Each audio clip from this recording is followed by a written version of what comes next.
എല്ലാവർക്കും നമസ്കാരം. രാധാസ് കിച്ചണിലേക്ക് സ്വാഗതം. എല്ലാവർക്കും സുഖമെന്ന് വിശ്വസിക്കുന്നു. ഇന്ന് ഞാൻ ഒരു സ്പെഷ്യൽ ഐറ്റം ഉണ്ടാക്കി കാണിക്കാം.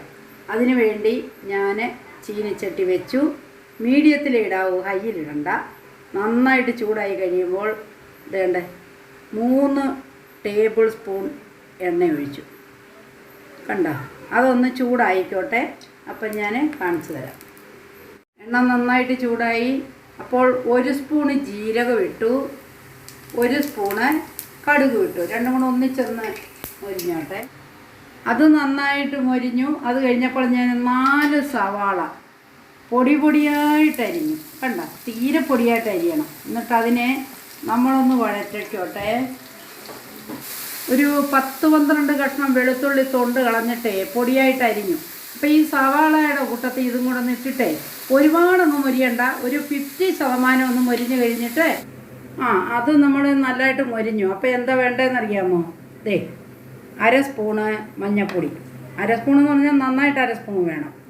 1/2 സ്പൂണ് മുളക് പൊടി, 1 സ്പൂണ് ഉപ്പ്. ഇതും കൂടെ നമ്മൾ അതിനകത്തോട്ട് ഇട്ടിട്ട് നന്നായിട്ട് മൊരിച്ചിട്ട് നമുക്ക് ടേസ്റ്റ് നോക്കണം, ഉപ്പ് മതിയോ എന്ന്. നന്നായിട്ട് ഞാൻ മസാലയെല്ലാം ഇട്ടു. കണ്ട, ഇതേപോലെ ആവണം. കണ്ട, മതി, ഇത്രയും മൊരിഞ്ഞാൽ മതി. അതിനകത്തിൽ നമ്മൾ മൊരിഞ്ഞു ഒരു 75% മൊരിഞ്ഞാൽ മതി. അപ്പോൾ ഒരു 2 വലിയ തക്കാളിയും 2-3 എണ്ണം വേണം. ചെറുതാണെങ്കിൽ ഒരു 4 എണ്ണം വേണം. അതിനെ പൊടിയായിട്ട് അരിയണം. അതിനെയും കൂടി ഇതിനകത്തിൽ ഇട്ട് നമുക്ക് നന്നായിട്ടൊന്ന് ഇളക്കി മീഡിയത്തിലേ ഇടാവൂ, ഹൈയിലിടല് കേട്ടോ. എന്നിട്ട് ഞാൻ ആക്കിയെടുത്തിട്ടേ പറയാം. മിക്സിയുടെ ഗ്രൈൻഡറിലിട്ടു. അപ്പം നമുക്ക് വെള്ളം ഒന്നും തൊടണ്ട, വഴറ്റി എല്ലാം കൂടി എടുത്തു. അപ്പം നമുക്ക് ഒന്നൊന്ന് അരച്ചെടുക്കാം. ജസ്റ്റ് ഒന്ന് അരച്ചാൽ മതി കേട്ടോ. ഞാൻ പാവയ്ക്കകത്താണ് കയറ്റാൻ പോകുന്നത്. അപ്പോൾ ഇതിൻ്റെ അകത്തുനിന്നതേ കണ്ടോ, കുരുക്ക് എല്ലാം എടുത്തു മാറ്റി. അപ്പോൾ ഇത്ര നീളം വേണം കേട്ടോ, തീരെ ചെറുതായാൽ പറ്റത്തില്ല. അപ്പം നമ്മൾ ഇതിൻ്റെ ഉള്ളിലോട്ട് നമ്മൾ ഈ മസാലേനെ അങ്ങോട്ട് നിറയ്ക്കുവാണേ. എന്നിട്ട് ഞാൻ ബാക്കി പറഞ്ഞുതരാം.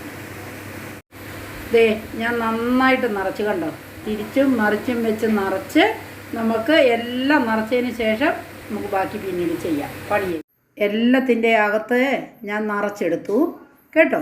അത് കഴിഞ്ഞ് ബാക്കി മസാലയൊക്കെ വെച്ച് ഞാനിപ്പോൾ കാണിച്ചു തരാം. സ്കിപ്പ് ചെയ്യാതെ കാണണമെന്നൊരു അപേക്ഷയുണ്ട്. എങ്കിലേ ഇതുണ്ടാക്കാൻ പറ്റത്തുള്ളൂ. കഴിക്കുമ്പോൾ നല്ല ടേസ്റ്റോടു കൂടി കഴിക്കാൻ പറ്റും. നമ്മളെല്ലാം പുരട്ടി അതിനകത്ത് പുരട്ടിയതിന് ശേഷം നമ്മുടെ മസാല കണ്ടോ ഇത്രയും ബാക്കിയുണ്ട്.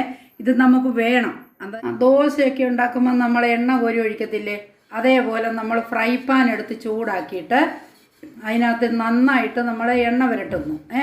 എണ്ണ കണ്ടോ എല്ലായിടത്തും കുറേശ്ശെ വേണം, ഒരുപാടങ്ങ് വേണ്ട, കുറേശ്ശെ.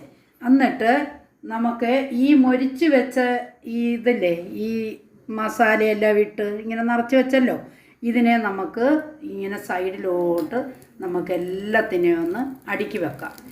കുറച്ച് എണ്ണയിട്ട് ഞാൻ എല്ലാത്തിനെയും നിരത്തി വെച്ചു. അതൊന്ന് പകുതി ഒരു ഭാഗം ഒന്ന് മൊരിയണമല്ലോ, പകുതി ഒന്ന് മൊരിഞ്ഞോട്ടെ. അത് കഴിഞ്ഞ് നമുക്ക് വീണ്ടും തിരിച്ച് വെച്ചിട്ടും എണ്ണ വേണമെങ്കിൽ ഒരു ഇച്ചിരിച്ചിരി ഇടയിൽ കൂടെ ഒരു ഇച്ചിരിച്ചിരി മതി. അതൊന്ന് തിരിച്ചും മറിച്ചും മൊരിഞ്ഞ് കഴിഞ്ഞിട്ട് ഞാൻ മസാലയൊക്കെ ഇട്ട് കാണിച്ചു തരാം.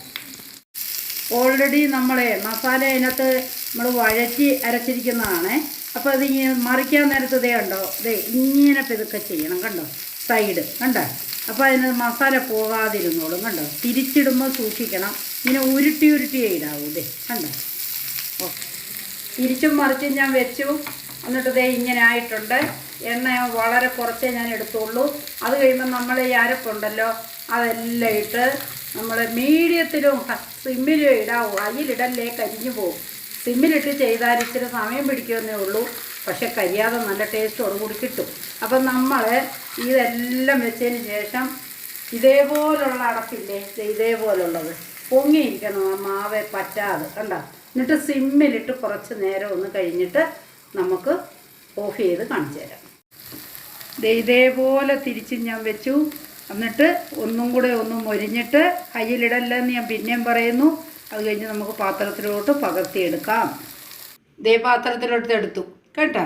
അപ്പോൾ ഇതേപോലെ എല്ലാവരും ഉണ്ടാക്കി കഴിക്കണം. വിലയേറിയ അഭിപ്രായം തന്നെ എന്നെ ഒന്ന് പ്രോത്സാഹിപ്പിക്കണേ എന്ന് ഞാൻ അഭ്യർത്ഥിക്കുന്നു, അപേക്ഷിക്കുന്നു. എല്ലാവർക്കും താങ്ക്സ്.